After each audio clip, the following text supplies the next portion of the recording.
قال الله تبارك وتعالى في كلامه المجيد أعوذ بالله من الشيطان الرجيم بسم الله الرحمن الرحيم أولم ير الذين كفروا أن السماوات والأرض كانتا رتقا ففتقناهما وجعلنا من الماء كل شيء حي أفلا يؤمنون وجعلنا في الأرض رواسي أن تميد بهم وجعلنا فيها فجاجا سبلا لعلهم يهتدون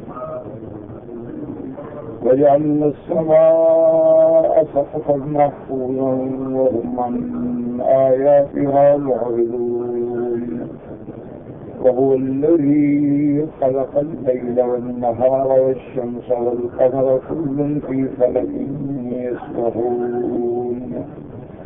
سورة الانبیاء کی ان آیات میں اللہ تبارک و تعالی نے اپنی عظمت، اپنی وحدانیت، اپنی قدرت کاملہ پر دلائل ذکر فرمائے. جیسے سابقہ آیات میں الحمدللہ ہم نے یہ پڑھا ہے کہ کفار و مشرکین کے رد میں، کیونکہ مشرکین کا یہ گمان تھا کہ اللہ کے نبی جو ہیں وہ بشر نہیں ہو سکتے، کوئی اور مخلوق ہونی چاہیے تھی. اللہ پاک نے اگر رسول بھیجنے تھے تو آسمانوں سے بھیجتے، فرشتہ بھیجتے، نوری مخلوق بھیجتے، اور یہ پیغمبر کو ہماری طرح انسان ہیں، ان کو ہم نبی کیسے مانیں؟ یعنی ان کے نزدیک نبوت جو ہے وہ منافی بشریت تھی، یعنی وہ بشریت کے تو قائل تھے لیکن نبوت کے منکر تھے. اس پہ اللہ تبارک و تعالیٰ نے قرآن میں ارشاد فرمایا کہ میرے محبوب آپ ان کو بتا دیں کہ وما ارسلنا قبلک رسول، ہم نے آپ سے پہلے کتنے بھی پیغمبر بھیجے ہیں وہ سب انسان الا رجال. حضرت آدم علیہ السلام سے لے کر رحمت دو عالم تک اللہ نے جتنے ہی رسول بھیجے، نبی بھیجے، اولو العزم من الرسل بھیجے، وہ سب بشر ہیں، انسان ہیں، ولد آدم.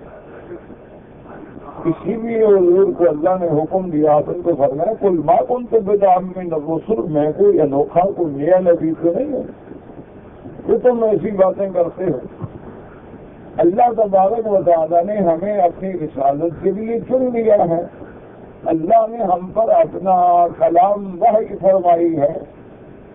تو ان دلائل کے بعد پھر اللہ تبارک و تعالیٰ نے کفار سے ان کا رد بیان فرمایا کہ تم جو معجزات طلب کرتے ہو، اللہ نے فرمایا سب سے بڑا معجزہ میرے نبی کا قرآن. لقد انزلنا الیکم کتابا فیہ ذکرکم، جس میں تمہارا شرف ہے کہ جو ان کو اس قرآن پہ ایمان لائیں گے اللہ ان کو دنیا و آخرت میں سر بلند کر دیں گے، اور جو لوگ اس قرآن پاک کا اعراض کریں گے، مخالفت کریں گے، اس کا استہزاء کریں گے، اللہ ان کی دنیا و آخرت میں خواری رکھے.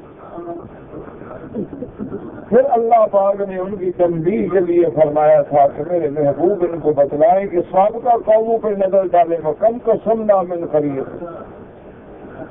ان سے پہلے کتنی بستی والے ہیں جن کو ہم نے ہلاک کر ڈالا، جن قوموں کو ہم نے ایسا مٹا دیا کہ ان کا ناک تک باقی نہیں رہا.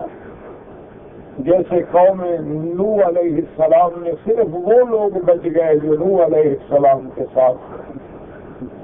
اسی طرح قوم لوط علیہ السلام، قوم صالح علیہ السلام، قوم ہود علیہ السلام، یعنی قوم عاد، قوم ثمود، قوم لوط، قوم فرعون. دیکھیں کہ اللہ نے ان کو کیسے دنیا سے ان کا نشان و نشان نکالا. اللہ تبارک و تعالی نے فرمایا کہ کیا ان کافروں کو، مشرکین کو ان احوال پر نظر ڈالنے کے بعد آپ کا انکار کرتے ہوئے اللہ سے ڈر نہیں لگتا؟ اور پھر اس کے بعد اللہ نے فرمایا میرے محبوب آپ ان کو چیلنج کریں کہ خدا کے سوا جو تم نے معبود بنا رکھے ہیں اللہ کے سوا جو تم نے اپنے حاجت روا اور مشکل کشا بنا رکھے ہیں، تم نے کہیں حکم رکھا ہے، کہیں لات رکھا ہے، کہیں منات رکھا ہے، کہیں عزا رکھا ہے، کعبۃ اللہ کے اندر اور کعبۃ اللہ کے ارد گرد تقریباً 360 بتوں کو رکھا ہوا تھا۔ اللہ پاک نے فرمایا میرا محبوب آپ اس کو چیلنج کرے، اب اتخذوا من دونہ آلہہ، کہ جنہوں نے میرے سوا خدا بنا رکھے ہیں، قل ہاتوا برہانکم، تم لے آؤ کوئی دلیل ان کی صداقت پر کہ یہ خدا ہو سکتے ہیں۔ تو اللہ تبارک و تعالیٰ نے مشرکین کے اس رد کے بعد فرمایا کہ وما ارسلنا من قبلک من رسول الا نوحی الیہ، کہ ہم نے آپ سے پہلے جتنے پیغمبر بھیجے ہیں، جتنے رسول بھیجے ہیں، ان سب کو ہم نے ایک ہی حکم دیا ہے کہ اپنی امتوں کو دعوت دے کہ کوئی معبود در حق نہیں مگر اللہ تبارک و تعالی، الا نوحی الیہ انہ لا الہ الا انا فاعبدون، کہ عبادت جو ہے صرف اللہ تبارک و تعالی کی ذات کی ہے اور کسی کی نہیں۔ اس کے بعد پھر اللہ تبارک و تعالی نے یہود و نصارہ کا رد فرمایا کہ یہود اور نصارہ کا یہ عالم ہے کہ خدا کے بیٹے بنا جاتے ہیں۔ یہود کہتے ہیں نعوذ باللہ حضرت عزیر خدا کے بیٹے ہیں، نصارہ کہتے ہیں حضرت عیسیٰ علیہ السلام خدا کے بیٹے ہیں۔ اللہ نے فرمایا میرے محبوب آپ ان کو بتا دیں کہ اللہ کی ذات بلند و بالا اور پاک ہے، وہ اولاد سے بھی پاک ہے، وہ بیٹے بیٹیوں سے بھی پاک ہے، وہ ماں باپ سے بھی پاک ہے۔ اس کی صفت تو یہ ہے کہ قل هو اللہ احد اللہ الصمد لم یلد ولم یولد ولم یکن له کفوا احد۔ باقی اللہ نے اگر فرشتوں کو بیٹیاں بنایا ہے، اللہ نے فرمایا غور کرو وہ تو میرے بچے ہیں۔ آدمی کو بیٹوں کی ضرورت ہوتی ہے کہ اس کی مدد کریں کہ وہ ساری مخلوق ہی میری مخلوق ہے، میری مملوک ہے، میرے بندے ہیں، مجھے کیا ضرورت ہے بیٹوں کی؟ اس لیے فرمایا کہ فرشتے نوری مخلوق ہونے کے باوجود عباد المکرمون وہ میرے بندے ہیں اور عزت و عظمت والے بندے ہیں، لیکن ان کا عالم یہ ہے کہ لا یسبقونہ بالقول، وہ تو اللہ کے فرمان سے پہلے بول بھی نہیں سکتے اور وہی کرتے ہیں جس کا حکم اللہ تبارک و تعالیٰ ان کو فرماتے ہیں، اس کے علاوہ وہ کوئی بات نہیں کرتے۔ اور رب کی شان یہ ہے کہ یعلم ما بین ایدیہم وما خلفہم، اللہ تبارک و تعالیٰ ہر بات کو جاننے والے ہیں، جو گزر گئی ہے یا جو آئندہ زمانوں میں آئیں گی۔ اور اللہ نے فرمایا کہ جن کو تم نے واسطہ وسیلہ اور سفارشی بنا رکھا ہے یہ تمہیں کوئی نفع نہیں پہنچائیں گے، کیونکہ اللہ تبارک و تعالیٰ کی دربار میں کوئی بات نہیں کر سکتا ہے۔ وَلَا يَشْفَعُونَ إِلَّا مَنِ ارْتَضَىٰ وَهُم مِّن خَشْيَتِهِ مُشْفِقُونَ، مگر وہی لوگ بات کریں گے جن پہ اللہ راضی ہے اور جن کو اللہ نے اجازت دی۔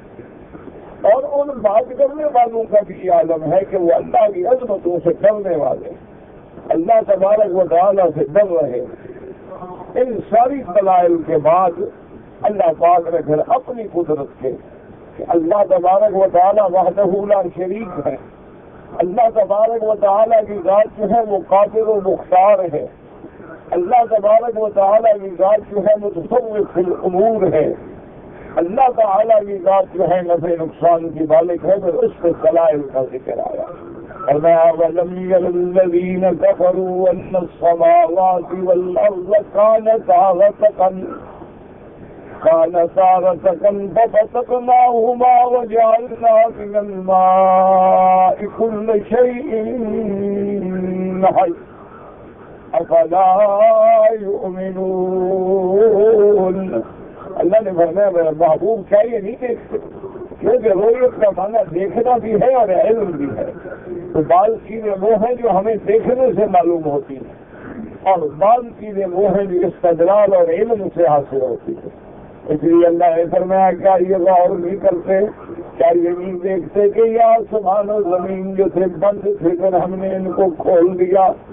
جیسا میں نے عرض کیا تھا کہ حضرت ابن عباس رضی اللہ تعالیٰ عنہ فرماتے ہیں کہ آسمانوں کے بند ہونے کا معنی کیا ہے کہ اللہ نے آسمان پیدا فرمائے کھولنے کا معنی کیا ہے کہ پھر ان میں سے اللہ نے بارشیں برسائیں. یاد رکھیں کہ پانی جو ہے یہ آسمانوں سے بھی نازل ہوتا ہے اور بادلوں سے بھی نازل ہوتا ہے. اس لیے قرآن دوسرے مقام پہ فرماتا ہے وَأَنزَلْنَا مِنَ السَّمَاءِ مَاءً مُبَارَكًا، ہم نے آسمانوں سے برکت والا پانی اتارا. تو آسمانوں سے بھی پانی برستا ہے. جیسے حضرت نوح علیہ السلام کی قوم پہ جب عذاب آیا، اللہ قرآن میں فرماتے ہیں فَفَتَحْنَا أَبْوَابَ السَّمَاءِ بِمَاءٍ مُنْهَمِرٍ، ہم نے آسمان کے دروازے کھول دیے پانی سے اور زمینوں کو بھی حکم دیا کہ پانی نکالو. جب دونوں پانی مل گئے تو قوم نوح غرق ہو گئی، کوئی بھی نہ بچ سکا. تو یاد رکھیں کہ پانی آسمانوں سے بھی برستا ہے، آسمانوں پہ بھی دریا ہے، اور پانی جو ہے وہ بادلوں سے بھی برستا ہے. اس کے بارے میں قرآن نے خود فرمایا أَأَنتُمْ أَنزَلْتُمُوهُ مِنَ الْمُزْنِ أَأَنتُمْ أَنزَلْتُمُوهُ مِنَ الْمُزْنِ أَمْ نَحْنُ الْمُنزِلُونَ. اللہ نے فرمایا کیا بادلوں سے تم پانی برساتے ہو یا ہم پانی اتارتے ہیں؟ یاد رکھو سائنسدان تو یہ کہیں گے کہ ہوائیں چلتی ہیں، مونسون کی بارشیں جب ہوتی ہیں ہوائیں ذرات اٹھا کے اوپر جمع کر کے بادل بناتی ہیں. لیکن مسلمان کا عقیدہ یہ ہے کہ بادل ہو یا آسمان ہو، پانی برسانے والی اسی کی ذات ہے. چلو اگر وہ ہوائیں اٹھاتی ہیں تو ہواؤں کے بنانے والا کون ہے؟ ان ذرات پانی کے پیدا کرنے والا کون ہے؟ ان بخارات کو پیدا کرنے والا کون ہے؟ اس لیے صحیح حدیث مبارک میں آتا ہے کہ مدینہ منورہ میں ایک دن بارش ہوئی. دعا کریں اللہ اس بلد الامین پہ بھی بارشیں عطا فرمائے، کیونکہ بلد میں بارشوں کی بہت ضرورت ہے اور بہت علاقے ہیں جو غیر آباد ہیں، خنجر ہیں، زمینیں سڑ رہی ہے پانی کے بغیر. نماز اللہ عزیز، اللہ کے آگے کیا مشکل ہے. اللہ تبارک و تعالیٰ اپنی رحمتوں سے آسمان اور زمین کے خزانے رحمت جو ہیں وہ امت مسلمہ سے کھول دیں اور اپنی رحمتیں عطا فرمائیں. تو جب بارش آئی حضور صلی اللہ علیہ وسلم نے فرمایا میرے صحابہ آج بارش آنے کے بعد کتنے لوگ ہیں جن کا ایمان زیادہ ہو گیا، بڑھ گیا، مضبوط ہو گیا، اور کتنے لوگ ہیں جو کافر ہو گئے. صحابہ حیران ہو گیا رسول اللہ کیا مطلب، ہمیں تو بات سمجھ نہیں آئی. حضور نے فرمایا کہ بارش آنے کے بعد جن لوگوں کا یہ عقیدہ ہے کہ مطرنا بنوء کذا و کذا، یہ بارش اس لیے آئی ہے کہ فلاں ستارہ فلاں برج میں پہنچا ہے اس لیے بارشیں برستی ہیں، وہ کافر ہو گئے. انہوں نے تاروں پہ ایمان رکھا لیکن تاروں کے خالق کا انکار کر بیٹھے. اور فرمایا جن کا ایمان بڑھ گیا ان کا پنیہ کا مصرنا بفضل اللہ، ہمیں تو اللہ کی رحمت سے بارش آئی ہے. انہوں نے کہا تارے آئے یا برج آئے ان کے بنانے والا کون ہے؟ تو سیدھا کان پکڑو، الٹے کان پکڑنے کی کیا ضرورت ہے؟ تو سیدھی بات یہ ہے کہ جن لوگوں نے یہ عقیدہ رکھا کہ بارش اللہ نے دی ہے، اللہ دیتے ہیں، اللہ اتارتے ہیں، اس لیے یاد رکھو پانی آسمانوں میں بھی ہے، وہاں بھی دریا ہیں اللہ کی رحمت کے، اور بادلوں سے بھی پانی برستا ہے.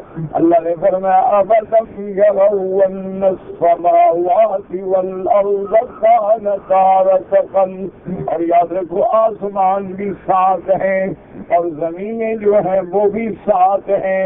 اس لیے قرآن دوسری جگہ فرماتے ہیں الَّذِي خَلَقَ سبع سماوات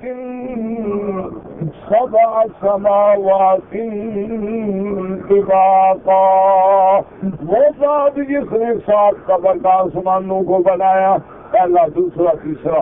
اور میرے محبوب سرکار دو عالم رحمت دو عالم سیدنا محمد مصطفیٰ صلی اللہ علیہ وسلم فرماتے ہیں کہ ایک آسمان سے دوسرے آسمان تک کا جو فاصلہ ہے اگر وہ چل کے طے کیا جائے تو 500 سال لگتے ہیں ایک آسمان سے دوسرے تک.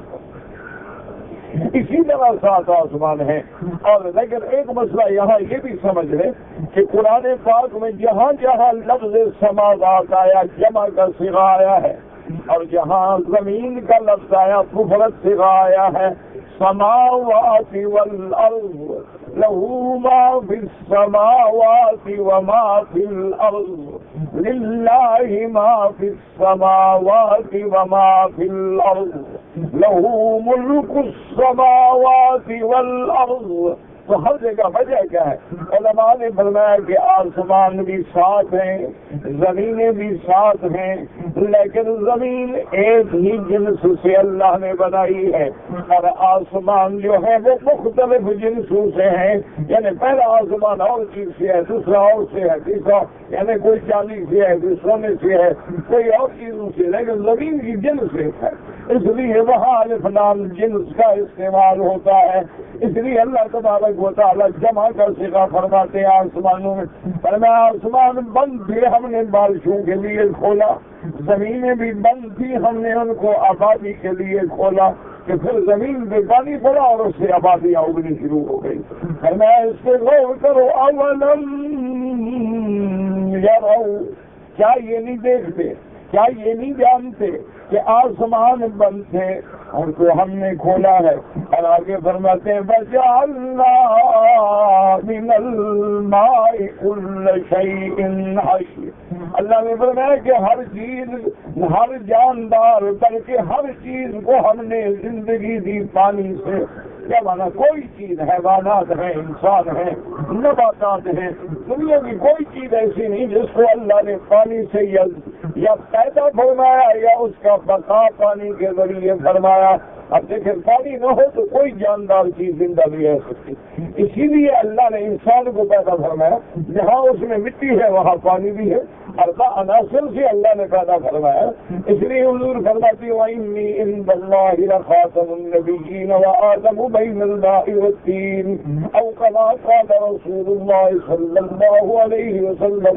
حضور نے فرمایا کہ اللہ میری ختم نبوت کا، میری نبوت کا فیصلہ فرما چکے، اور ہم حضرت آدم جو تھے وہ ابھی پانی میں اور پانی اور مٹی کے مسئلے میں تھے، ابھی ان کو پیدا کیا جا رہا تھا، لیکن میری ختم نبوت کی اور میری نبوت کے فیصلے تو پہلے ہوئے. اب اس کے بعد مانا یہ ہے کہ اربع عناصر ہیں، یعنی ہر انسان، یہاں مٹی ہے، وہاں پانی بھی ہے، ہوا بھی ہے، آگ بھی ہے.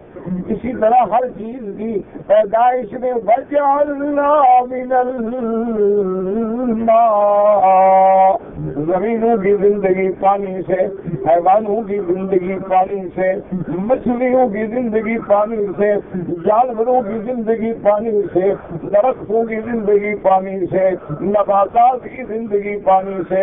بلکہ جب پانی نہ ہو تو وہ زمینیں مردہ ہو جاتی ہیں، پھر اللہ بارش سے برساتی ہیں. اس لیے فرمایا هو الذي يرسل الرياح بشرا بين يدي رحمته حتى إذا أقلت سحابا ثقالا سقناه إلى بلد ميت فأحيينا به الأرض بعد موتها. اللہ فرماتے ہیں جب زمینیں مردہ ہو جاتی ہیں تو ہم بارشیں برساتے ہیں، اس سے پھر مردہ زمینوں کو زندہ فرماتے ہیں. دعا کریں اللہ رحمت کی بارشیں بھی برسائیں، اور قرآن کی بارش سے اللہ ہمارے مردہ دلوں کو زندہ کر دیں. اللہ ہمارے دلوں سے شرک اور ظلمات کی اندھیریوں کو ختم فرما دیں. اللہ ہمارے قلوب کو توحید کے نور سے، رسالت کے نور سے منور فرما دے. اللہ تبارک و تعالی ہمیں سنت کا متوالا بنا دے. اللہ تبارک و تعالی ہمیں بدعات سے نفرت کرنے والا بنا دے. وما ذلک علی اللہ بعزیز. اللہ کے آگے کیا چیز ہے کہ منہ کا پھیرنا تو اس کے ہاتھ میں ہے. اس لیے میرے محبوب سجدے میں بھی یہ دعا مانگتے تھے کہ اللہم یا مقلب القلوب، یا مقلب القلوب. حاشیہ یاد کر لو دعا، عربی میں نہ آئے تو ترجمہ کر لیا کرو. یا مقلب القلوب والابصار ثبت قلوبنا علی دینک. اے دلوں کے پھیرنے والے، اے نظروں کے پھیرنے والے، ہمارے دلوں کو دین پہ جما دے. بس اردو میں بھی دعا کیوں حضور فرماتے القلوب بین اصابع الرحمن. یقلبها کیف یشاء ویصرفها کیف یشاء. حضور نے فرمایا انسانوں کے دل جو ہے اللہ کی انگلیوں میں ہے، جیسے اس کی شان کو زیبا ہے، وہ جدھر چاہے پھیر دیں، وہ چاہے تو ہدایت کی طرف پھیر دیں، وہ چاہے تو گمراہی کی طرف پھیر دیں. اب دیکھیں دنیا میں کتنے پڑھے لکھے لوگ ہیں، پی ایچ ڈی ہیں، ایم اے ہیں، بڑے بڑے تعلیم یافتہ کافر ہیں، یہودی ہیں، نصرانی ہیں، ہندو ہیں، قادیانی ہیں، اور جاہل ہے بیچارہ کچھ نہیں پڑا ہوا پکا مومن ہے، کیونکہ یہ دلوں کا پھیرنا میرے اللہ کے ہاتھ میں ہے. اللہم ثبت قلوبنا علی دینک. اللہ ہمارے دلوں کو بھی اپنے دین پہ جما دے، ہمارے دلوں کو بھی دین کے لیے سمجھ اور انشراح صدر پیدا فرما دے. اللہ نے فرمایا وجعلنا من الماء وجعلنا من الماء كل شيء حي. ہم نے ہر چیز کو پانی سے زندہ کیا ہے. ایک حدیث مبارک میں آتا ہے کہ سیدنا ابی ہریرہ رضی اللہ تعالیٰ عنہ اللہ اکبر حضور کی خدمت میں آئے اور کہا کہ یا رسول اللہ صلی اللہ علیہ وسلم، کہنے لگے کہ یا رسول اللہ جب میں آپ کو دیکھتا ہوں یہ ہے اس کے دعا کرو اللہ ہمیں حضور کا سچا عاشق بنائے، اللہ ہمیں حضور کی محبت نصیب فرمائے، صحابہ اہل بیت اور اتباع اور اولیاء کی محبت نصیب فرمائے. حضرت ابو ہریرہ فرماتے ہیں کہ یا رسول اللہ میں جب آپ کو دیکھتا ہوں میرا دل ٹھنڈا ہو جاتا ہے، آنکھیں ٹھنڈی ہو جاتی ہیں، باغ باغ ہو جاتا ہے میرا دل. کیوں نہ ہو جن کو زیارت نصیب ہو محمد صلی اللہ علیہ وآلہ آلہ وصحبہ وسلم. اب دیکھیں ہم کعبہ دیکھتے ہیں یا محمد کا روضہ دیکھتے ہیں تو دل ٹھنڈا ہوتا ہے. خوش نصیب تو وہ ہے کہ جنہوں نے اس کعبے میں خود محمد مدنی کو طواف کرتے دیکھا، جنہوں نے حضور کے ساتھ مل کے طواف کیا، جنہوں نے مدینے کی گلیوں میں محمد رسول اللہ صلی اللہ علیہ وسلم کو چلتے پھرتے دیکھا. تو حضرت ابو ہریرہ نے عرض کیا کہ یا رسول اللہ میں آپ کو جب دیکھتا ہوں میرا دل ٹھنڈا ہو جاتا ہے، آنکھیں ٹھنڈی ہو جاتی ہیں. مجھے ایک چیز بتلائے کہ اللہ نے یہ ساری چیزوں کو کس چیز سے پیدا فرمایا ہے. آپ نے فرمایا ابو ہریرہ تم نے قرآن نہیں پڑھا وجعلنا من الماء كل شيء حي. اللہ نے فرمایا ہم نے ہر چیز کو پانی سے پیدا فرمایا ہے. حضرت ابو ہریرہ نے کہا رسول اللہ آپ ایک مہربانی اور فرما دیں، دلنی علی عمل. حضور مجھے کوئی ایسا عمل بتا دیں کہ جس کے کرنے سے میں جنت چلا جاؤں. دعا کرو اللہ ہم سب کو جنت نصیب فرمائے. خاتمہ ایمان پہ ہو اور دفن روضہ محمد مصطفیٰ مدینہ منورہ. اللہ کے آگے کوئی بھلا ہے کہ دلنی علی عمل.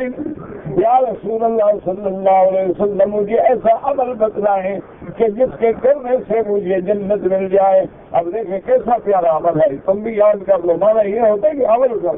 آپ نے فرمایا ابی ہریرہ افشی السلام. اور میں ابو ہریرہ سلام زیادہ کیا کرو. مسلمان ہو گئے ہر وقت ایک دوسرے کو السلام علیکم السلام علیکم. جب اللہ کی طرف سے سلامتی آئے گی تو بچ جاؤ گے.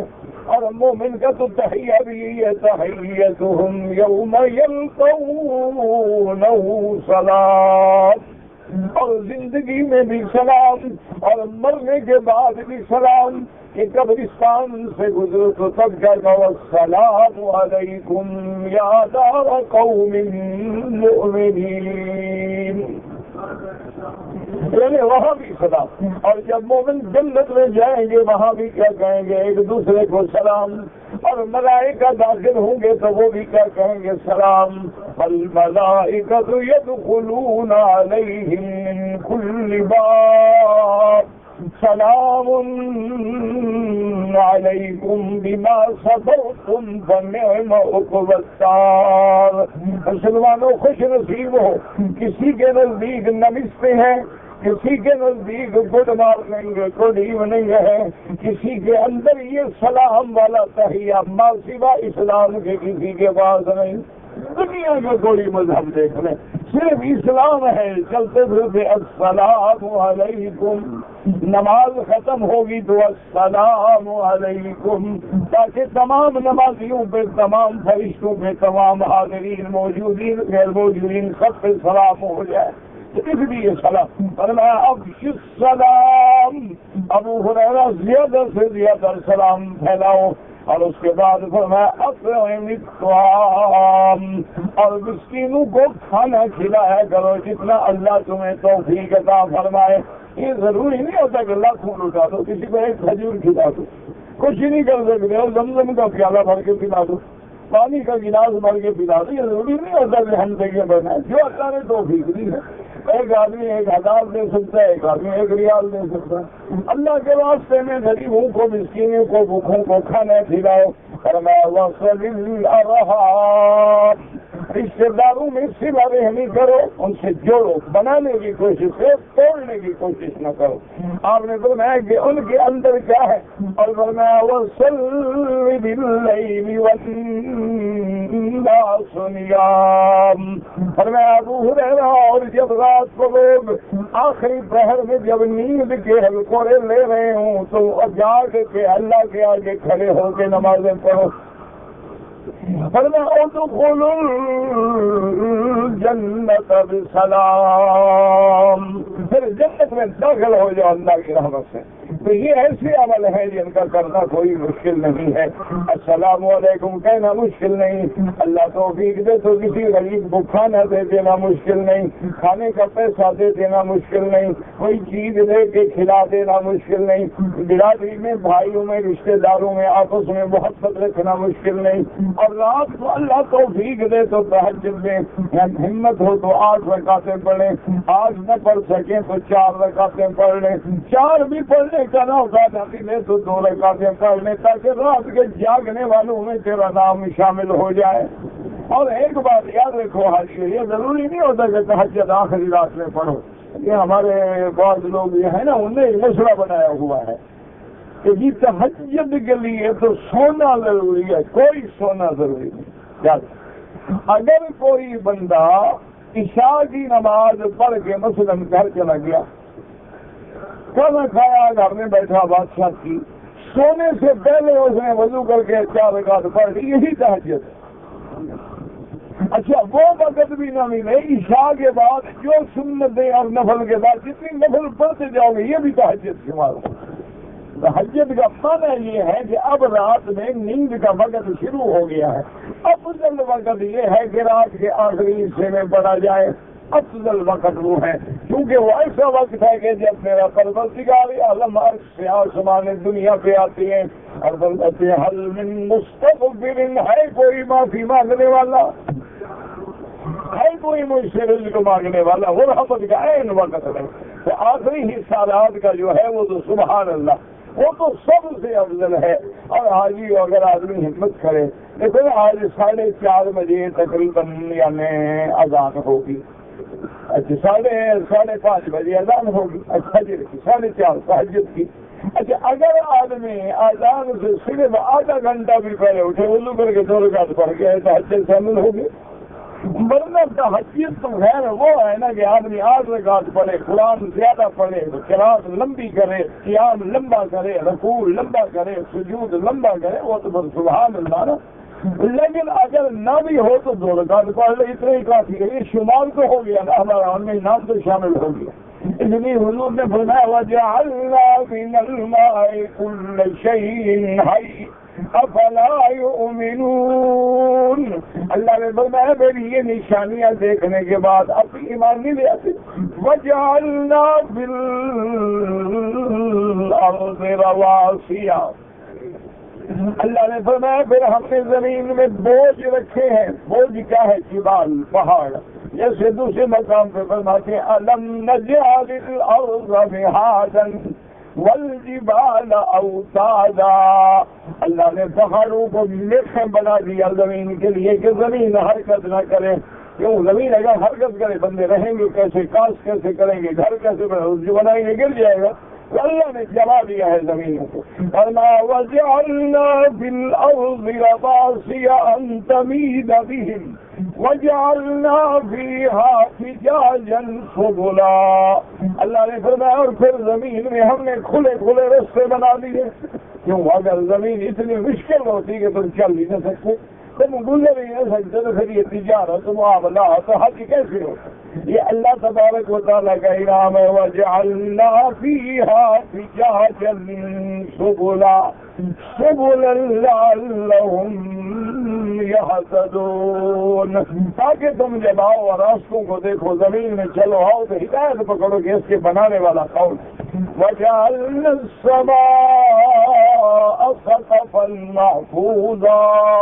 اللہ نے فرمایا آسمان کو ہم نے چھت بنا دیا، اور چھت بھی محفوظ، ایسی نہیں جو ٹوٹ جائے، ایسی نہیں کہ سیمنٹ کی مدت گزر جائے تو چھت گر جائے، ایسی نہیں کہ سریا جو ہے گزر جائے تو ٹوٹ جائے، نہ ایسا محفوظ فرمایا ہے، توڑ سے پھوڑ سے ہر چیز سے محفوظ. وَجَعَلْنَا السَّمَاءَ سَقْفًا مَحْفُوظًا وَهُمْ مَنْ آيَاتِهَا مُعْرِضُونَ.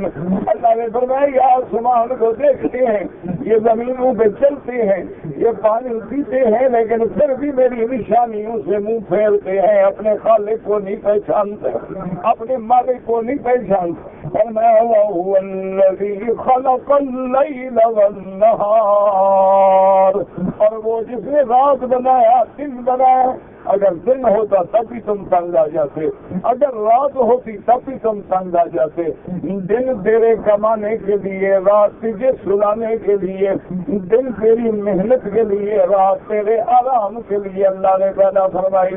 پھر دن رات کا نظام دیکھو، اب رات ہے پھر دن آئے گا، پھر رات آئے گی پھر دن آئے گا. اللہ نے فرمایا یہ میری نشانیاں ہیں قدرت کی. والشمس والقمر دائرے میں گردش کرتے ہیں، ہر چیز گردش کر رہی ہے. اللہ تبارک و تعالی. اب یہ دیکھیں کہ آسمان، چاند اور ستارے یا چاند اور سورج آسمانوں سے نیچے ہیں یا اوپر ہیں. موجودہ تحقیق یہ کہتی ہے کہ نیچے ہیں، کیونکہ آسمانوں میں تو کوئی داخل ہی نہیں ہو سکتا. اگر اللہ کے قرآن کی نص ہے لا تفتح لهم ابواب السماء ولا يدخلون الجنة حتى يلج الجمل في سم الخياط. اللہ نے فرمایا کوئی آسمانوں میں میرے حکم کے بغیر نہیں جا سکتا، داخل نہیں ہو سکتا، جیسے اونٹ سوئی کے ناکے میں داخل نہیں ہو سکتا. تو آسمانوں میں کوئی نہیں جا سکتا ہے. لیکن تحقیق یہ ہے، اور حضرت ابن عباس رضی اللہ تعالیٰ عنہ کا ایک قول مبارک بھی ہے، وہ فرماتی ہے یہ چاند سورج یہ جتنے تارے ہیں قناطیر معلقۃ بین السماء والارض، یہ آسمانوں اور زمین کے درمیان میں اللہ نے لٹکا رکھے ہیں کہ ان کا مرکز تو آسمانوں میں ہے، لیکن یہ زمین و آسمان کے درمیان میں ہے. تو جب آسمانوں میں نہیں ہے دن پہ پہنچنا کوئی مسئلہ نہیں. باقی ان کی گردش کے پہلے سنس قائل نہیں تھی، سورج کی گردش، اب تو وہ بھی قائل ہو گئے. لیکن اللہ فرماتے ہیں ہر چیز اپنے مدار میں گردش کر رہی ہے. هو الذی خلق اللیل والنہار والشمس والقمر کل فی فلک یسبحون. فلک کہتے ہیں دائرہ، گول دائرہ، اس کو کہتے ہیں فلک. دیکھو چرخے کے اندر ایک گول چمڑا لگا ہوتا ہے، اس کو بھی کہتے ہیں فلقۃ الوغابل، اس کا نام بھی عربی میں فلقۃ الوغابل. تو فلک کہتے ہیں دوڑ کے، ہر چیز کا ایک دائرہ ہے. جیسے فرمایا والقمر قدرناہ منازل والقمر قدرناه منازل حتى عاد كالأرجون القديم. لا الشمس ينبغي لها أن تدرك القمر ولا الليل سابق النهار وكل في فلك يسبحون. اللہ نے فرمایا کہ آسمانوں پہ نظر ڈالو، چاند سورج پہ نظر ڈالو، زمین پہ نظر ڈالو، پانی پہ نظر ڈالو. وفی کل شیء لہ آیۃ تدل علی انہ واحد، ہر چیز چیز پہ پکار کے کہہ رہی ہے کہ میرے بنانے والا وہ اللہ کی ذات وحدہ لا شریک ہے۔ اللہ آپ کو بھی اور مجھے بھی صحیح عقیدہ اور صحیح ایمان نصیب فرمائے۔ اللہ اکبر۔ میرا بھائی دم میں بکری کہہ دیا جائے تو اس کا معنی یہ نہیں ہوتا کہ بکری کہہ دو تو اور جانور نہ جائز ہے، اور نہ یہ ضروری ہے کہ میں سارے جانوروں کی لسٹ بناؤں کہ کل جانور کتنے ہیں۔ معنی یہی ہوتا ہے کہ ہم نے ایک بکری دینی، اب گائے میں 7 بکریاں ہیں 7 دم والے مل سکتے ہیں، ہم بھینس میں 7 بکریاں ہیں 7 مل سکتے ہیں، اونٹ میں 7 بکریاں ہیں تو 7 مل سکتے ہیں، اسی طرح کوئی دمبا دے سکتا ہے، بکری خبر دیا ہے دوست۔ کہتے جی کہ لوگ نمازی کے آگے گزرتے ہیں، نہیں گزرنا چاہیے۔ طواف والوں کے لیے تو اجازت ہے، طواف والوں کے علاوہ تو جو مرضی عورتیں بھی گزر رہی ہیں مرد بھی گزر رہے ہیں، سب بالکل نہ کریں، اور مجبوراً حرم میں گزرنا پڑے تو سجدے کی جگہ سے دور ہو کے گزریں کہ تمہارا پاؤں سجدے والی جگہ پہ نہ آئے آدمی کو۔ کہتے جی کہ اسلام میں 4 شادیوں کی اجازت ہے، بالکل اجازت ہے، آپ کریں، کس نے منع کیا آپ کو؟ آپ کے ملک میں نہیں ہے تو ہندوؤں کا اثرات ہیں، ورنہ اسلام میں اجازت ہے۔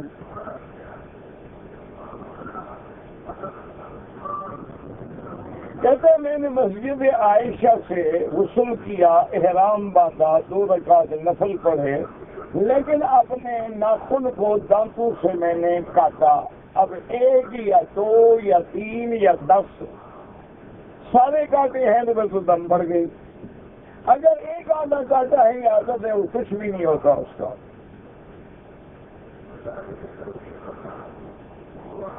میاں بیوی عمرے کا طواف کر رہے تھے کہ اس کا خاوند بیچارہ فوت ہو گیا، عورت اس صدمے سے اس نے بھی احرام کھول دیا۔ خیر ہے، اب جب اللہ پاک رحمت کرے اس کی تدفین ہو جائے تو اس عورت کو چاہیے کہ پھر دوبارہ عمرہ کر لے، عمرہ کر لے گی تو دم وغیرہ بھی پڑے گی انشاءاللہ۔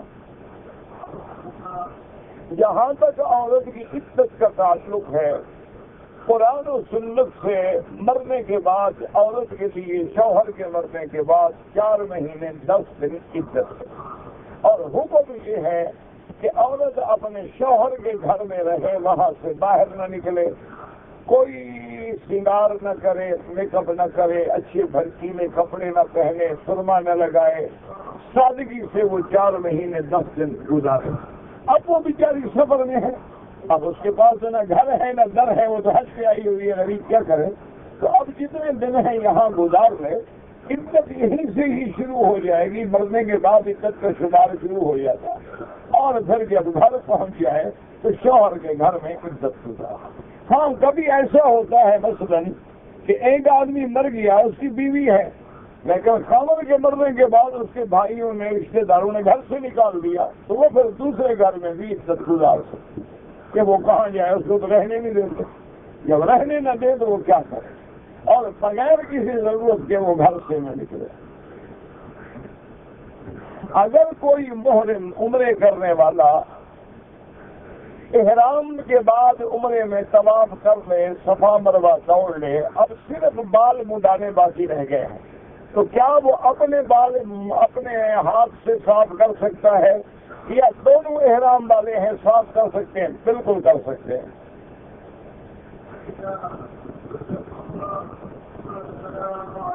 ایک آدمی 7 یا 6 ذی الحجہ کو مدینہ منورہ سے مکہ روانہ ہوگا، میرا بھائی کیا وہ مدینے میں رہنے والا ہے؟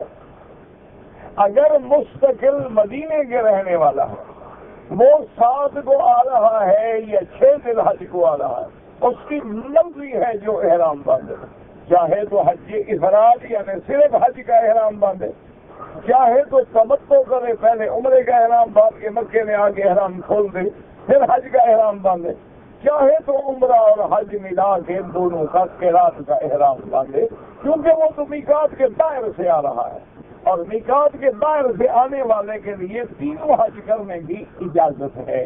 ہاں ایک صورت یہ ہے، جیسے آج ہمارے حاجی آ رہے ہیں مکے میں آ گئے، 1 دن رہے، 2 دن رہے، اب ان کو مدینہ شریف بھیج دیا گیا۔ اب جب یہ مدینے سے آئیں گے تو یہ احرام جو ہے عمرے کا باندھ کے آئیں گے، کیونکہ یہ تو پہلے بھی عمرہ کر چکے ہیں اشور حج میں، اور ان کا حج جو ہے تمتع ہوگا اور کوئی بن ہی نہیں سکتا۔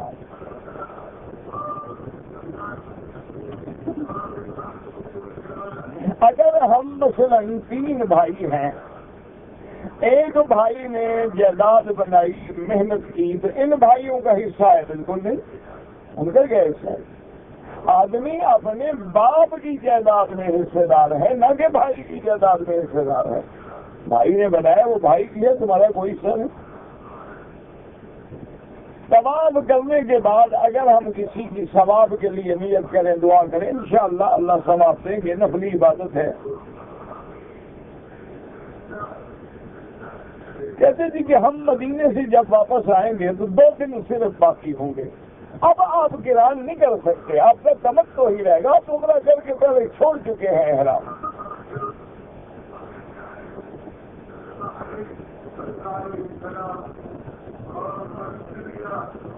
اور زمین میں سے، اور کہ من الارض مانا زمین میں سے،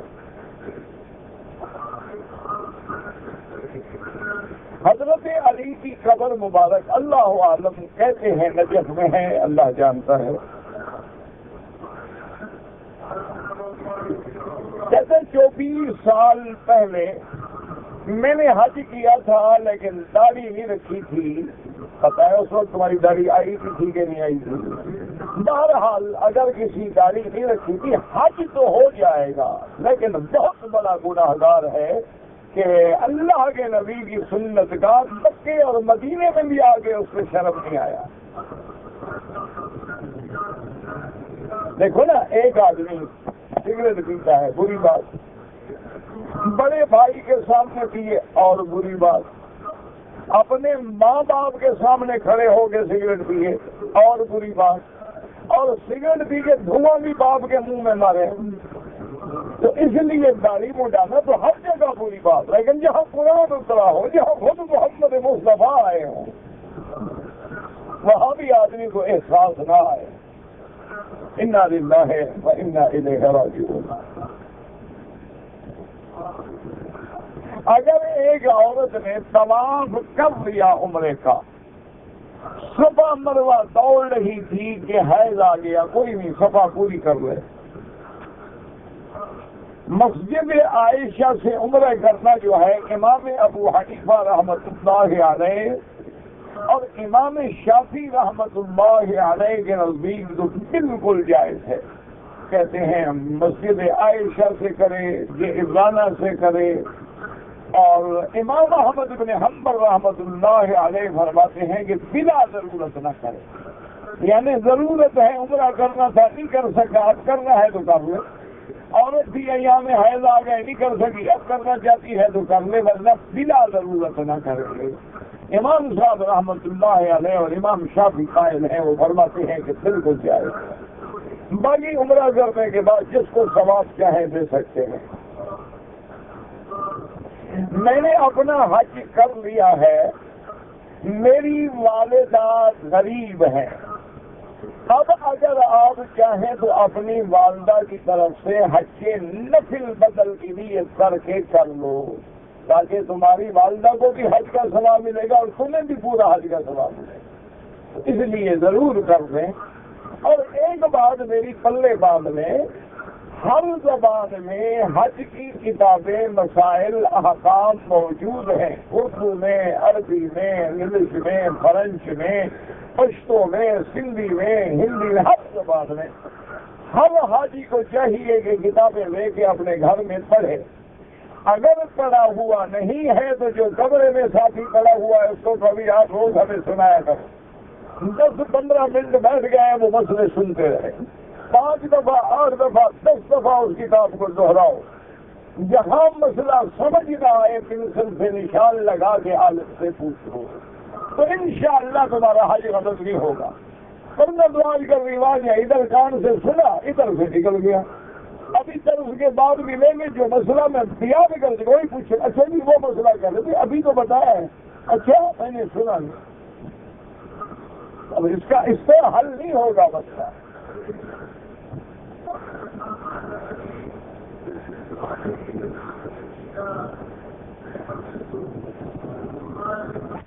بھائی ہے اس کو ٹی وی کیبل وغیرہ بدلنے لگایا ہوا ہے تو دعا کرو اس کے لیے. اور کیا ہے؟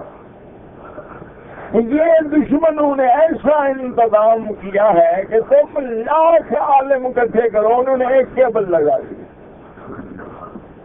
تم لاکھ مولوی بلاؤ, انہوں نے ایک ڈش لگا دیا ہے. پڑوس میں تمہیں ساری بربادی کا انتظام موجود ہے. جن گھروں کو تباہ ہونا ہو اپنے بچوں کو ڈش لگوا دیں اور گھر میں کیبل لگوا دیں. انشاءاللہ 2-4 مہینے کے بعد نہ حیا ہوگا, نہ عزت ہوگی, نہ عزت ہوگی, نہ عصمت ہوگی, نہ پردہ ہوگا, اور نہ گھر میں بڑے چھوٹے کا کوئی احترام ہوگا. باقی تمہاری مرضی. پہلے تم نے کون سا مولویوں کی مان لی ہے بات. بنگلہ دیش سے ایک آدمی نے حج افراد کی نیت کی. اب آگے طواف کرے, پھر طواف کر کے صفا مروا دوڑ لے, ٹھیک ہے, لیکن احرام میں رہے گا جب تک حج کے احکام سے فارغ نہ ہو جائے. احرام کھولے گا نہیں. حج افراد کی نیت کرنے والا احرام کب کھولے گا؟ جب 10 تاریخ کو کنکری مارے گا اور اس کے بعد بال مڈائے گا, پھر احرام کھولے گا. ورنہ اس کو احرام سے رہنا ہوگا. افراد کی نیت ہے تو افراد ہی ہوگا, نہ تبتو ہوگا نہ قران ہوگا. انما الاعمال بالنیات لکل امرئ ما نوى. جو اس کی نیت ہے وہی ہوگا. ایک آدمی یہاں رہتا ہے اور ایک بندہ بنگلہ دیش میں ہے, اس پہ حج فرض ہے. اس کا حج بدل کرنا ہے تو امام ابو حنیفہ رحمۃ اللہ علیہ کے نزدیک تو افضل یہ ہے کہ وہ جس ملک میں رہتا ہے اسی بستی سے بندہ آگے حج بدل کر. اگر یہ راستہ ممکن نہ ہو تو اب جو آدمی حج بدل کرنا چاہتا ہے وہ کم از کم مدینہ منورہ میقات سے جا کے اس کے لیے حج افراد کا بدل کا حج بدل کا احرام کا.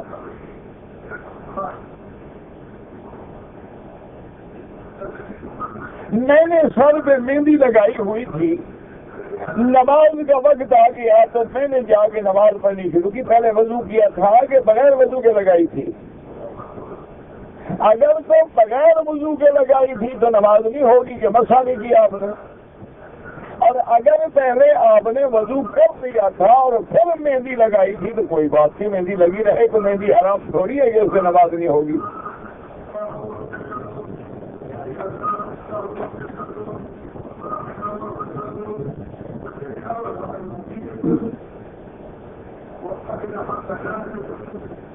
بہرحال اگر مال حرام ہے تو حج کا ہوتا. حدیث رسول ہے, میرا فیصلہ تھوڑا ہے, میں کون ہوں. حدیث میں آتا ہے کہ جب آدمی کہتے ہیں لبیک اللہم لبیک کا آواز آتی ہے ملبس کا حرام, تیرا لباس حرام کا, تیرا پیسہ حرام کا, حج کا مردود علیک, تیرا حج تیرے منہ پہ مارتے ہیں.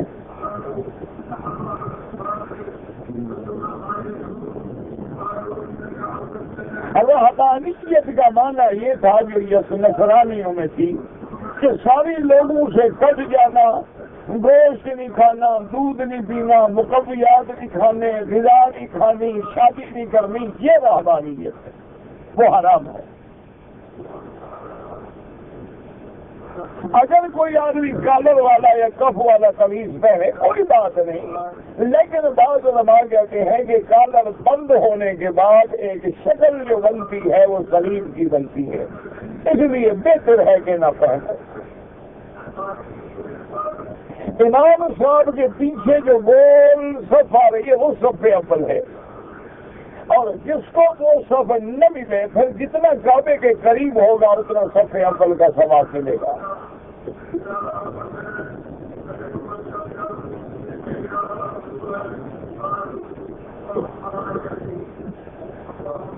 اگر آدمی آدمی اپنے گھر والوں کی طرف سے طواف کرے عمرہ کرے بھی، اگر تندرست ہے کوئی ضرورت نہیں، اگر وہ تندرست ہے ٹھیک ٹھاک ہے پھر تمہیں کیا ضرورت ہے کہ ان کے لیے طواف کرو یا عمرہ کرو۔ ہاں کوئی بیمار ہے، معذور ہے، چلنے پھرنے سے معذور ہے اور اس بیچارے کی امید ہی نہیں کہ کبھی اس کو حج نصیب ہوگا، طواف نصیب ہوگا تو کر دو، ورنہ طواف اپنے لیے کرو، ان کے لیے دعا کرو۔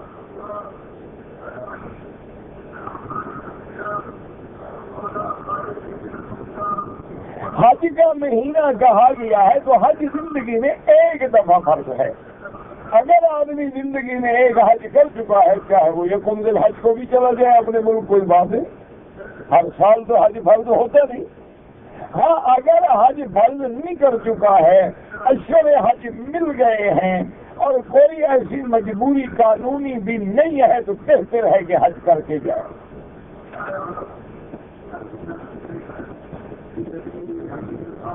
بہرحال دوست احباب تندرست ہیں تو وہ خود طواف کریں۔ آج کل اصل میں لوگوں نے ہر کام میں شارٹ کٹ ڈھونڈ رکھا ہے، جو بھی یار میرا بھی طواف کر لینا۔ اچھا ہمیں جو آدمی ملتے ہیں جو بھی میرے دعاؤں میں یاد رکھا، میں نہ کروں دوبارہ میں دعاؤں یاد رکھوں گا اور کھا لیتا ہوں، یعنی دعاؤں میں بھی ہم یاد رکھیں شریفاتی کا حال سے۔ تو تم کیا کرو گے؟ گالیاں دو گے؟ وہ پھر مولویوں کو بھی مسئلہ آتا ہے، ہم بھی کر دیتے ہیں اللہ مغفر لجمیع المسلمین والمسلمات والمؤمنین والمؤمنات، اللہ یا سب کا ہو گیا نا، اگر ایک دفعہ جھٹکے میں کام ہو۔ یہ کوئی دعا نہیں ہوتی، یاد رکھو دعا وہ ہے جو اندر سے نکلے۔ کوئی ایسا کام کرو کہ اللہ والا خوش ہو کے تیرے لیے خود دعا مانگے، اور اگر بد دعا لینی ہو تو ایسا بھی اس کو پتھر مارو گے رات ساری جاگتا رہے اور تمہیں بد دعائیں دیتا ہے۔ دعا بھی اندر سے نکلتی ہے اور بد دعا بھی اندر سے نکلتی ہے، یاد رکھو۔ جب تمہاری دعا دل سے نکلے گی نا، انشاءاللہ تمہیں یقین ہو جائے گا کہ آج میرا کام بن گیا۔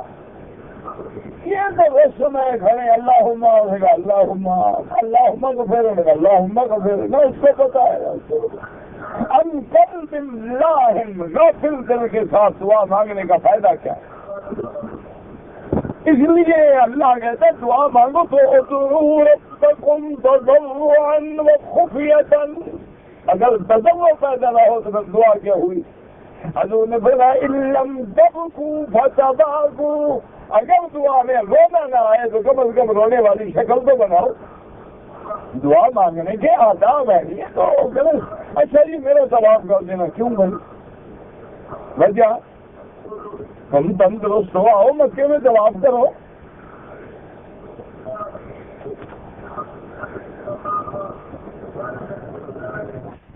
والے خالی لکڑی کے اور حدیث کے سرم خریدتا ہوں، خالی سرم لے آتا ہے، کبھی ہم بھی وہاں جا کے خرید لیتے ہیں، بیچ دیتے ہیں۔ بہرحال میرا بھائی کس سے لیتے ہو؟ اگر تم مالکوں سے لے کے پھر آگے بیچتے ہو جائز ہے، چوری کر کے بیچتے ہو تو حرام ہے۔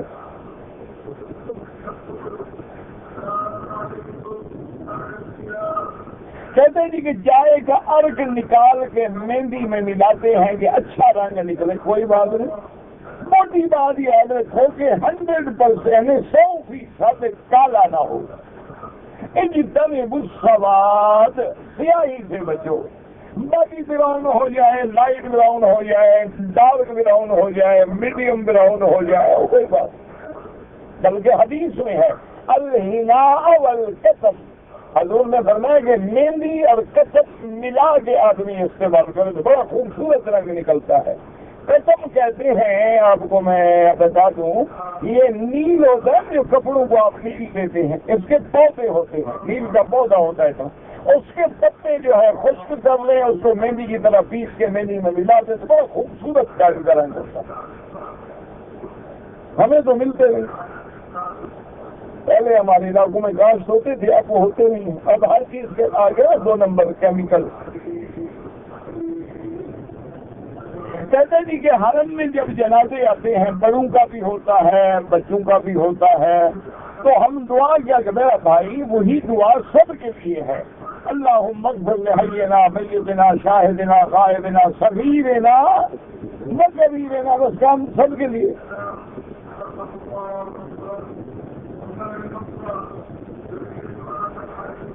بہرحال آپ کی والدہ فوت ہو گئی، والدہ کا حج بدل کرو. صحابہ کرام میں لمبی عمر کتاب دیکھ لو، صحابہ الاصابہ فی حیات الصحابہ،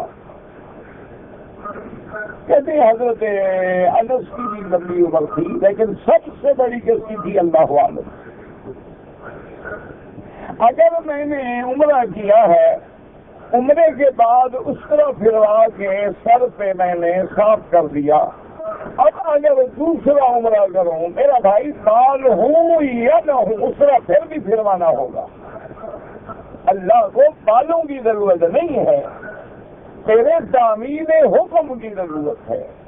چاہے 100 عمرہ کرو، ہر دفعہ اس طرح پھروانا ہوگا.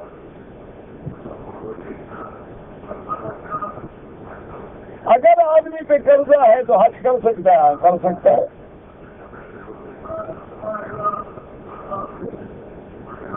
ایک آدمی پاکستان سے سیدھا مکے آ گیا، عمرہ نہیں کیا تو عمرہ بھی کرے اور ایک دم بھی دے.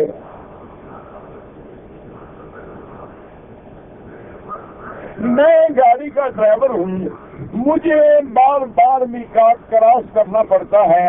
آپ کو احرام باندھنا ضروری نہیں ہے. اگر ایک آدمی مکہ میں مقیم ہے لیکن اس نے رمضان کے بعد عمرہ کیا ہے، عمرہ میقات سے کیا ہے، یعنی مدینہ منورہ سے یا جوفہ سے یا طائف سے، اب امام احمد بن حنبل رحمۃ اللہ علیہ کے نزدیک اس کا حج تمتع ہوگا، ایک بکری تمتع بھی دے گا. امام ابو حنیفہ رحمۃ اللہ علیہ فرماتے ہیں کہ مکے میں رہنے والے مقیم کے لیے عمرہ بنا تھا، اس نے عمرہ کر لیا ہے، بکری تو دے گا لیکن یہ دم کی ہوگی، حج اس کا افراد ہوگا. اسی طرح جو آدمی ریاض سے آیا ہے اور اس نے احرام نہیں باندھا، مکے میں آ گیا تو فوراً اگر طائف لوٹ جائے احرام باندھ کے عمرہ کر لے تو کوئی دم نہیں. اگر کافی دن گزر گئے پھر عمرہ بھی قضا کرنا پڑے گا اور دم بھی دینی پڑے گی.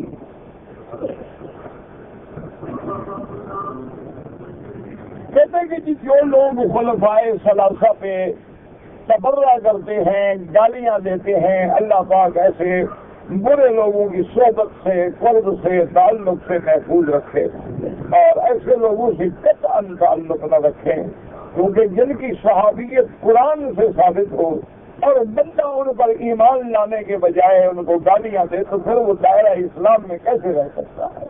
اسی لیے میرا بھائی اب تو 3 چیزیں ہیں. امام شافعی رحمۃ اللہ علیہ فرماتے ہیں کہ 3 قسمیں ہیں، ان سے چوتھی قسم کوئی ہے ہی نہیں. والسابقون الاولون من المهاجرين والانصار والذين اتبعوهم بإحسان رضي الله عنهم ورضوا عنه. امام شافعی فرماتے ہیں رحمۃ اللہ علیہ سابقون الاولون، پہلی قسم مہاجرین، انہوں نے مکے سے ہجرت کی. دوسری قسم انصار جو مدینے میں تھے. تیسری قسم کیا ہے؟ والذین اتبعوہم، جو ان کی پیروی کرنے والا ہو وہ بھی اخلاص سے، ان پہ اللہ راضی ہے. اب ہم مہاجر انصار تو بن نہیں سکتے تو تیسری قسم کیا بنے گی؟ والذین اتبعوہم بإحسان، ان دونوں جماعتوں کی اخلاص سے اتباع کرنے والا. تو جو اتباع گالی دینے والا وہ کون سی قسم ہے؟ انا للہ. سب دعا کرو اللہ ان کو بھی ہدایت دے. دعا کیا کرو، مکے میں دعا کرو، بد دعا نہ کرو. مکے میں آئے ہو نا، کوئی تمہارا دشمن بھی ہے نا، اس کے لیے بھی دعا کرو اللہ اس کو دوست بنا. کہتے جی کہ حج کے تیسرے دن ہماری فلائٹ ہے اور ہم گنگریاں نہیں مار سکتے. بہرحال فقہا نے ایک قول لکھا ہے کہ جس آدمی کو 12 ذی الحجہ کا سفر ہے، فلائٹ ہے، اور کوئی راستہ نہیں ہے تو وہ یعنی دیوار سے پہلے کنکریاں مار کے چلا جائے. یہ نہ ہو کہ نہ مارے ضرور. تو بہرحال اور فلائی رات کو چلیں گی دن کو تو چلتی نہیں. تو اگر 12 بجے کے بعد بھی کنکری مارو 1 بجے 2 بجے 3 بجے 4 بجے 4 بجے بھی چلو گے تو 6 بجے جتنا پہنچ جاؤ گے. ہوائی جہاز رات کو جائیں گے 10 بجے کے بعد. اور وہ دن ایسا ہوتا ہے جہاز خالی کھڑے ہوتے ہیں, لوگ جاتے ہی نہیں اور بلا رہے ہوتے ہیں آؤ بابا بھی ہے جانے والا. حج تمتع میں بھی عمرہ بھی اپنے لیے حج بھی اپنے لیے. مقام ملتظم حجر اسود سے لے کر دروازے کی چوکٹ مبارک تک جو جگہ ہے یہ ملتظم ہے. کہتے ہیں جی کہ ایک ایسا بچہ جو کسی کو مل گیا لیکن پتہ نہیں کس کا بچہ ہے, وہ خدا کی شان ہے, بڑا ہو گیا, عالم بن گیا, امام بنے, کوئی حاضر نہیں. اس کا کیا قصور ہے؟ قصور تو ان لوگوں کا ہے جو بینک ہے. وہ تو جو فقہ میں ہے نا کہ بھئی آدمی کو پتہ ہو کہ یہ بلد الزنا ہے, تو ایسے بندے کو امام نہ بناؤ کہ امام عزت والا ہوتا ہے. اس کو تو لوگ نفرت سے دیکھیں گے کہ یار یہ تو حرامی ہے. ایک دو ہمیں تو پتہ ہی نہیں وہ حرامی ہے حلالی ہے. بعض اوقات غریبی سے بھی ماں باپ کہیں گے. کتنے لوگ ہیں ابھی اخبار میں پڑھا تھا کہ اس ایک عورت نے ماں باپ نے اپنے بچے کو بھوک کی وجہ سے بیچ دیا. کتنے لوگ ہیں جو گردے بیچ رہے ہیں.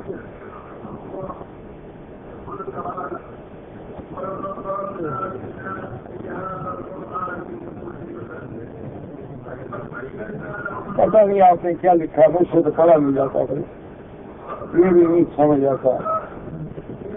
والد کے لیے حج بدل بالکل کریں. کوئی لڑکی اپنے گھر کے بجائے رشتہ داروں کے گھر میں بھی بالغ ہو گئی, اس گھر کو نقصان ہوگا. کیوں نقصان ہوگا؟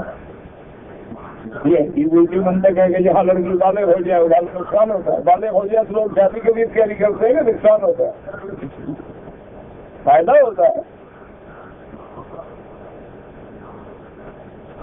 اگر جو لوگ یہاں رہتے ہیں برما میں مسلمانوں کو بڑی تکلیف ہے, وہ اپنی قربانیوں کا پیسہ وہاں غریب مسلمانوں کو بھیجتے, بالکل بھیجتے.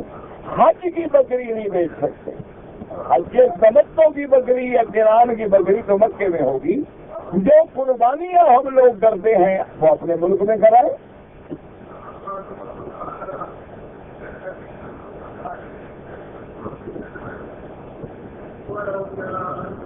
کہ آپ کی رہائش اگر جتنے میں ہے آپ کا حج مفلت ہوگا. یہ آدمی نماز پڑھ رہا ہے حرم میں مثلا لاکھوں کی حاضری ہے, وضو ٹوٹ گیا بیٹھ گیا, چھوڑ دے نماز. جب باہر نماز ختم ہو بات ہے وضو کرے پھر آگے نماز کرے. جو لوگ مر گئے ہیں ان کے لیے اگر ہم دعا کریں قرآن پڑھیں بالکل ثواب ہوگا. اگر فائدہ نہ ہوتا تو جنازے میں دعا مانگی ہی نہیں جاتی. وضو کے دوران مسا جو ہے شروع کرے پیچھے جا کر پھر واپس لے آئے. دین والوں کو ایسا کر لے تب بھی گاڑی چل جاتی. رمضان کے بعد عمرہ کیا حج تمتع ہوگا. عورت حیض کے دنوں میں نماز نہیں پڑھ سکتی اور اس کے لیے نماز معاف ہے.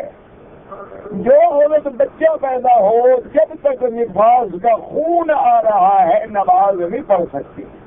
جس دن خون بند ہو جائے پاک ہو جائے گی, چاہے 2 دن کے بعد بند ہو جائے چاہے 10 دن کے بعد بند ہو جائے. بالکل پڑھیں.